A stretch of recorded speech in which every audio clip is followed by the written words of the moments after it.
ଆରେ ଆରେ ଏଠି ଏସବୁ ହଉଛି କ'ଣ ଜାଣିବା ପାଇଁ ଭିଡ଼ିଓଟିକୁ ଲାଷ୍ଟ ଯାଏଁ ଦେଖନ୍ତୁ। ମତେ ଯେମିତି ଲାଗୁଥିଲା କି ଏଠି ମୋ ସହିତ କିଛି ଗୁଣିଗା ରେଡି ହଉଛି। ନା ବା ସେମିତି କିଛି ନାହିଁ।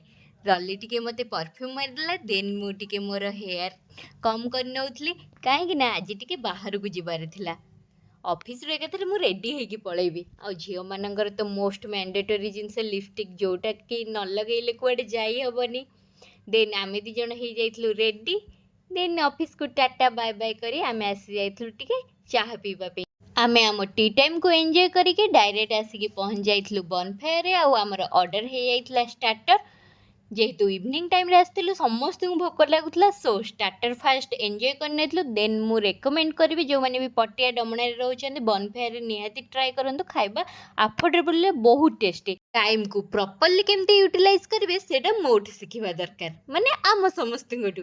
ଆଜି ଥିଲା ଭାଉଜଙ୍କର ବାର୍ଥଡେ, ସୋ ଆମେ ରେଷ୍ଟୁରାଣ୍ଟରେ ପହଞ୍ଚିଲା ପରେ ଫାଷ୍ଟ ଷ୍ଟାର୍ଟର ଖାଇ ନେଇଥିଲୁ, କାହିଁକି ନା ସମସ୍ତଙ୍କୁ ଭୋକ ଲାଗୁଥିଲା। ତାପରେ ମେନ୍ କୋର୍ସ ଅର୍ଡ଼ର ଦେଇକି ସେଇ ଗ୍ୟାପ୍ରେ ଆସି ଯାଇଥିଲୁ ଭାଉଜଙ୍କର କେକ୍ କଟିଂ କରିବାକୁ। ଦେଖିଲେ ନା ଆମ ସମସ୍ତଙ୍କର ବୁଦ୍ଧି କେତେ। ଦେଖନ୍ତୁ, ଟାଇମ୍ ମ୍ୟାନେଜମେଣ୍ଟ ପୁରା ପରଫେକ୍ଟ। ଆମେ ଠିକ୍ କେକ୍ କଟିଂ କରିକି ଆସିଲା ବେଳକୁ ମେନ୍ କୋର୍ସ ଆସିକି ହାଜର ହେଇଯାଇଥିଲା। ଆଉ ଆମେ ତିନୋଟି ଭୁକଡ଼ ଖାଲି ପ୍ଲେଟ୍କୁ ଅନେଇକି ବସିଛୁ, କେତେବେଳେ ଆର 3 ଜଣ ଆସିବେ ଆଉ ଆମେ ସମସ୍ତେ ମିଶିକି ଖାଇବୁ। ଫାଇନାଲି ସେମାନେ ବି ଆସିଗଲେ, ଆଉ ଆମେ ମେନ୍ କୋର୍ସକୁ ଏନ୍ଜୟ କଲୁ। ଆଉ ଆଜିର ଦିନଟା ଥିଲା ବହୁତ ବଢ଼ିଆ। Thanks for watching and follow for more.